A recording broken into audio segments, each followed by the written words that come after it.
அன்பான மாணவர்களுக்கு வணக்கம். கோகுல் இந்தி அகாடமியில் ஸ்போக்கன் ஹிந்தி 22ல் இருக்க ஸ்டூடெண்ட்ஸ். நம்ம இதுக்கு முன்னாடி கிளாஸில் present tense and future tense பார்த்துருக்கோம்.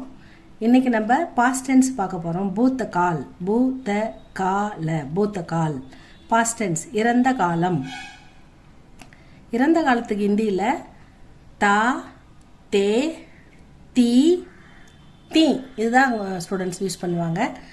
நம்ம ஃப்யூச்சர் டென்ஸ் பவிஷ்ய காலில் ஆயேங்கே, தேயேங்கே, ஆயேகா, ஜாயேகா, மை படுத்தி ஹூம், மை ஆத்தி ஹூம், மை ஜாத்தா ஹூம் அப்படிலாம் படித்தோம். அந்த மை வந்தால் ஊங்கா, அவுங்கா, ஜாவுங்கா அந்த மாதிரிலாம் படித்தோம். அது மாதிரி இதில் என்ன சிம்பிள்னா இந்த இறந்த காலத்துக்கு தா, தே, தி, தி இதுதான் போடுவாங்க.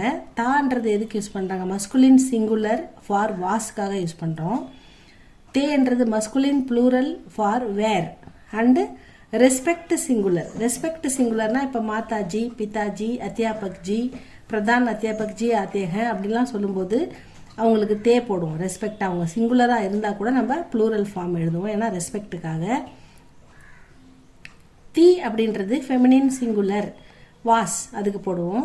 தீ ஒரு புள்ளி மட்டும் தான் டிஃப்ரெண்ட். இது ஃபெமினின் ப்ளூரல் ஃபார் வேர் அண்ட் ரெஸ்பெக்ட் சிங்குலருக்கும் வரும் அப்படின்னு சொல்கிறாங்க. மை கல் சென்னை மே தா, நான் நேற்று சென்னையில் இருந்தேன். I was in Chennai yesterday அப்படின்னு வருது பாருங்கள் ஸ்டூடெண்ட்ஸ். இதில் ஃபைனலி முடியும் போது தான் அந்த எந்த காலம் அப்படின்றத நம்ம ரெஃபர் பண்ண முடியும். தா அப்படின்னு முடியுது இல்லைங்களா, அப்போ இது சிங்குலருக்கு வந்திருக்கு. இதே மாதிரி தா, தே, தி, தி இப்படி இதுதான் ப்ளூரல் அதாவது பாஸ்ட் டென்ஸ் இன் ஹிந்தி. பூத்த கால் அப்படின்னு சொல்லுவாங்க. இதனுடைய எக்ஸாம்பிள்ஸ்லாம் நம்ம அடுத்த கிளாஸில் பார்க்கலாம் ஸ்டூடெண்ட்ஸ். இப்போ பூத்த கால்னால் என்னன்னு பார்த்துருக்கோம். நெக்ஸ்ட் கிளாஸில் நம்ம இதுக்கு நிறைய எக்ஸாம்பிள்ஸ்லாம் பார்க்கலாம். மை டியர் ஸ்டூடெண்ட்ஸ், இதை உங்களுக்கு பிடிச்சிருந்தா சப்ஸ்கிரைப் பண்ணுங்கள், ஷேர் பண்ணுங்கள், லைக் பண்ணுங்கள் ஸ்டூடெண்ட்ஸ். இது பேசுகிறதுக்கு ரொம்ப ரொம்ப பயனுள்ளதாக இருக்கும். இது இருந்தால் தான் நம்மளால் பேச முடியும் தெளிவாக. தேங்க்யூ ஃபார் வாட்சிங் ஸ்டூடெண்ட்ஸ்.